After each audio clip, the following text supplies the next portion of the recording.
It's been almost 2 years since I lost my daughter Lily. The tears have long dried up, leaving behind an unbearable sense of loss that weighs on me like lead throughout my body. My name is Mark Thompson. My wife Kate passed away early on. She was never in good health, and there were risks during Lily's birth. Still, I honored Kate's wish to have a child. As childbirth approached and her life faded, she smiled at the end, saying, "Please take care of our daughter." Her image often blends with Lily in my recent memories. Since then, I've tried to fill the void by immersing myself in parenting struggles. My love for Lily deepened as she grew, and our time together was cherished. I imagined telling Kate about Lily if we ever met again. Those were genuinely happy times, until they were shattered one day. Lily was about to start elementary school and must have been practicing her route to the school bus stop alone, proudly wearing the backpack I'd bought her. As she walked at a crosswalk, she was hit by a drunk driver. It was a tragic event condensed into a brief news report. Lily had followed all the rules. She did nothing wrong. Why should my daughter have been taken? I couldn't summon the energy to curse or confront the sobbing, apologizing driver. All I could do was stand in shock in front of Lily's lifeless body. It felt like a scene from a TV show, unreal to me. At the funeral, I couldn't cry, but I broke down screaming and crying when I saw Lily's backpack at home. After that, I lived a hollow life. Eventually, my boss encouraged me to take a long leave of absence. I knew I lacked motivation at work and couldn't burden my colleagues anymore, so I gratefully accepted the offer. I found myself wandering aimlessly outside, often ending up at the local park. One day, as I sat blankly on a bench, I noticed a crowd in the distance, a group of kids around Lily's age, teasing one in the middle. I pushed my way through the kids, possibly yelling. I don't remember clearly. Suddenly, the group scattered like spiders. "Are you okay?" I asked the crouching child who looked up at me. My heart nearly stopped. The girl looked just like Lily.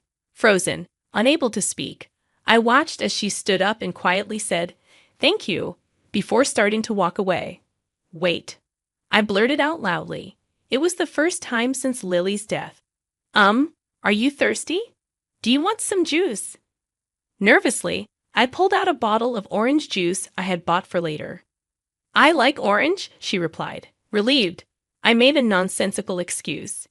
"It's still unopened, you know," before handing her the bottle. She accepted it happily, smiling shyly. When she smiled, she looked even more like Lily, causing a faint pain in my heart. I sat down on the bench beside her. The girl introduced herself as Mia. She preferred orange juice over apple juice, dogs over cats, and slides over swings. Lately, she had been wondering why the dogwoods had to lose their leaves. "They'd look so much prettier if they just stayed in bloom," she mused. Not giving a specific answer, I mentioned that it was getting cold, so we should probably head back soon. As we were about to leave the park, Mia murmured, looking down, "Can we meet again?" I gently placed my hand on her head. "I'm here in this park every day around this time. If you feel like it, come by then." Her face lit up brightly. "Really? I'll come every day." True to her word, Mia came to the park every day after that. The bullies hadn't shown their faces in the park since that incident. "Did I scare them that much?" I asked Mia, to which she replied with a mischievous grin. "I've also started standing up for myself more." Recently, Mia would excitedly talk about things that happened at school or a strangely shaped rock she found on the side of the road. I shared stories from my childhood, like having a dog or the time I brought home so many bugs that I nearly gave my mother a heart attack. Strangely, we never tried to talk about our current families. The more I looked at Mia, the more she resembled Lily. If Lily had started elementary school, maybe we would have talked like this. I realized I was looking for Lily in Mia, not without a sense of guilt. Was I just replacing Lily with this child? Sometimes I fell into self-loathing with that thought, but I didn't have the courage to let go of those moments with Mia. I need to tell you, Mia started one day looking sad. "I'm going to start after-school activities next month. The activities would be on weekdays after school until 3:00 p.m. I'm going to do that with a friend from school, so I won't be able to spend as much time as before. But can I still come to see you in the evenings? How could I say no? That night, my boss contacted me, suggesting that I could return to work, even if only for a short time each day. The hours would be from 8 o'clock a.m. to 3 o'clock p.m., a rare arrangement apparently made possible because my colleagues had spoken to my boss on my behalf. After that, Mia and I started meeting after her activities and my work. My colleagues, who had waited for my return, said I seemed different from just before my long leave, with some even getting emotional about it. They said I seemed softer. When I was living with Lily, I never wanted to use parenting as an excuse to slack off at work. I must have been pretty desperate after losing Lily. I had been a mess. Despite repeatedly turning down invitations for meals from friends and colleagues, they never gave up on me. Now I'm realizing just how much support I had around me. I'm filled with gratitude for my colleagues, my boss, and most of all, for Mia, who gave me a chance to find my way back to life. But I can't keep depending on this kindness forever. When I was starting to think about getting back to my regular work schedule, Mia showed up at the park one day looking downcast. Even when I tried to talk to her as usual, she was unresponsive, and the conversation didn't flow. What's wrong? Did something happen? I was worried she might be getting bullied by those kids again. After a while of silence, she looked up at me with a pained expression, and tears started to overflow. As she began to cry, I comforted her and slowly got her to talk. That's when I first learned about her family situation. Mia was an orphan who had been raised in a facility. She had started the after-school activities because volunteers had come to the facility, and she felt obliged to join. Due to the orphanage's curfew until 5 o'clock p.m., she would leave immediately after her activities, ended to meet me until that time every day. Now, due to the circumstances at the orphanage, it had been decided that she would move to a facility in the next city over. As she finished telling me everything through her sobs, she murmured, "I'm sorry for not saying this for so long. I thought you'd hate me if I told you I lived in an orphanage, so I just couldn't bring myself to say it for the longest time. That's silly. No matter where you are, you're still Mia. I love you no matter what, and that won't change," I reassured her. She nodded happily several times. If she were my real daughter, I wouldn't hesitate to hug her tight. Then, with tears in her eyes, she looked straight at me. "I'll come here every day, so can we still meet?" Of course, I wanted to say. We'll meet every day. However, it would take more than an hour for Mia to get here from the new orphanage using public transportation. It's not realistic for Mia to travel that distance by herself every day. Having lost a daughter myself, the thought of her being in danger is unbearable. As I hesitated to respond, Mia also became silent, looking down. She probably knew it was an impossible request. "Mia, can you hear my story?"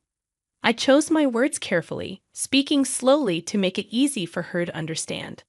I told her about losing my daughter and starting to take time off work, and how meeting Mia had begun to bring color back into my world.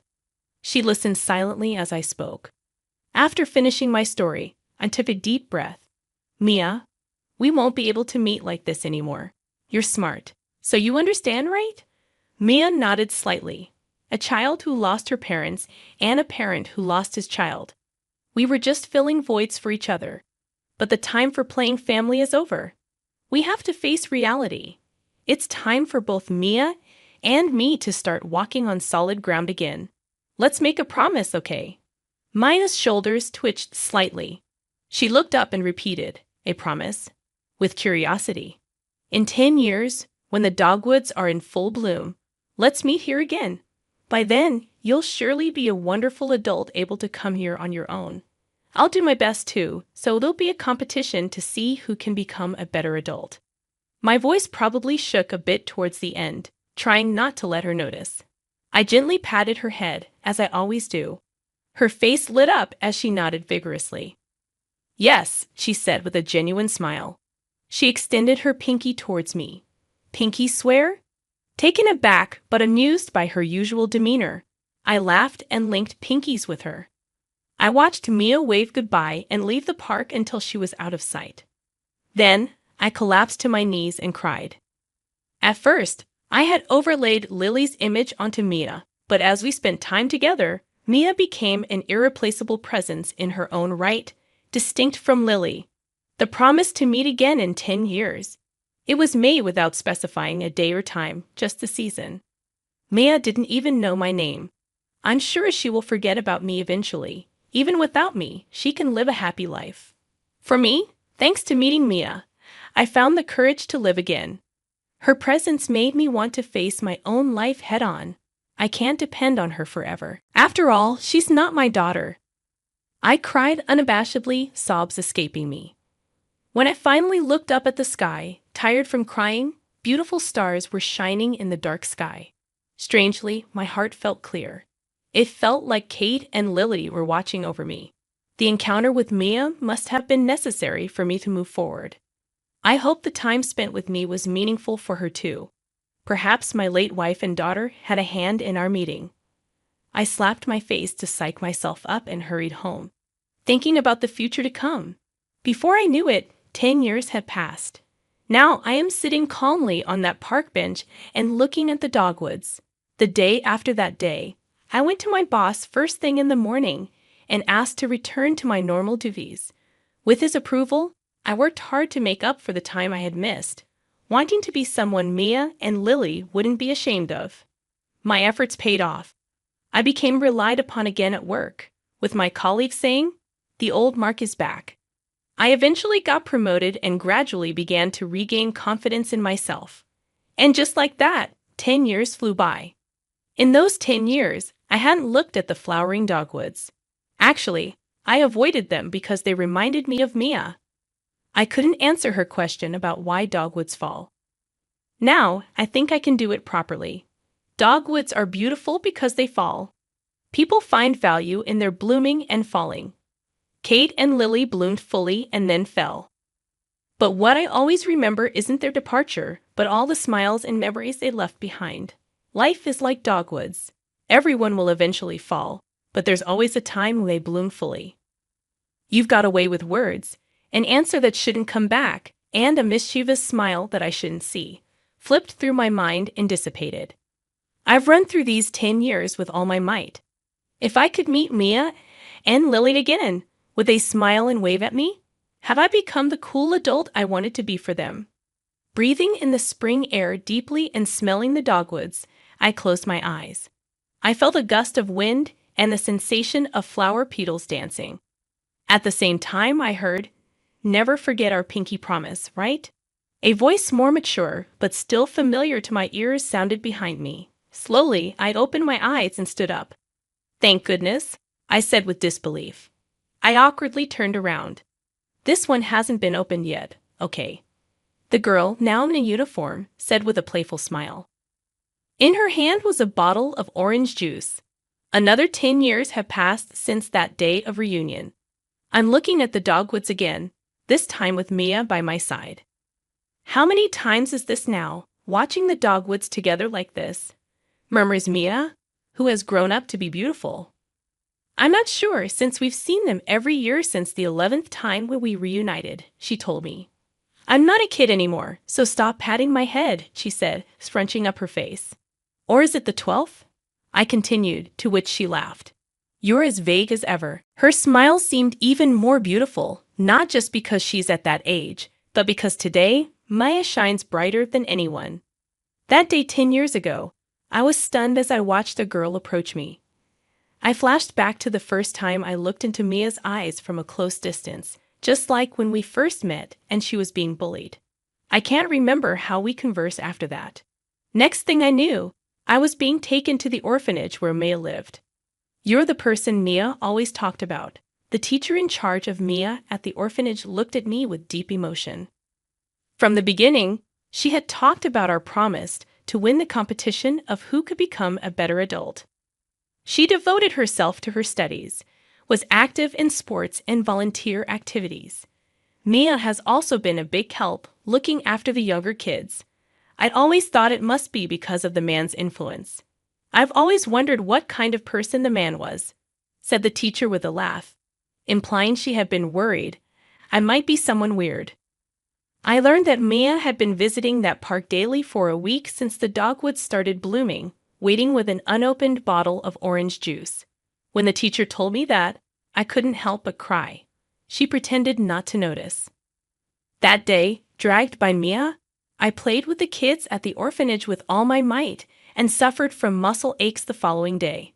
Since then, I've met with Mia frequently, advising her on her career path and love life. Something about love I might not have been able to do with my own daughter. I wonder about that. I hear a voice that couldn't possibly be Lily's. Is that Kate chuckling beside her? Mark, lost in these thoughts, Mia's voice snapped me back to the present. Thank you for today, she said, blushing slightly in her pure white dress. Dressed in a tuxedo I was not used to, I stood with Mia arm in arm, looking at the dogwoods in front of the church. Mia, make sure you're happy, I managed to say, unable to find the words to tell her how beautiful she was. Mia teared up a bit at my words, her face scrunching up as she smiled, saying, yes. What kind of bride scrunches up her face like that? I joked, struggling to hold back my own tears. I walked with her into the church. Inside, there were her teachers, friends, and many people who had colored her life. At the end of the wedding aisle, a young man who would continue to love her stood, smiling warmly. Mia, you've really become beautiful, not just on the outside, but inside as well. Life is a series of hardships. Maybe the happy times are like the moment when dogwoods are in full bloom. Being able to savor and feel happiness might be the most important part of life. Mark, it's time for the toast. Mia called out to me, snapping me out of my reverie. Laughter broke out around us, and my face flushed. I didn't hear anything about leading a toast, shooting her a mock glare. I was met with that unchanged, mischievous smile of hers from years past. Seeing the smile, my concerns faded away, and I raised my glass. Mia, thank you for making me the father of the bride.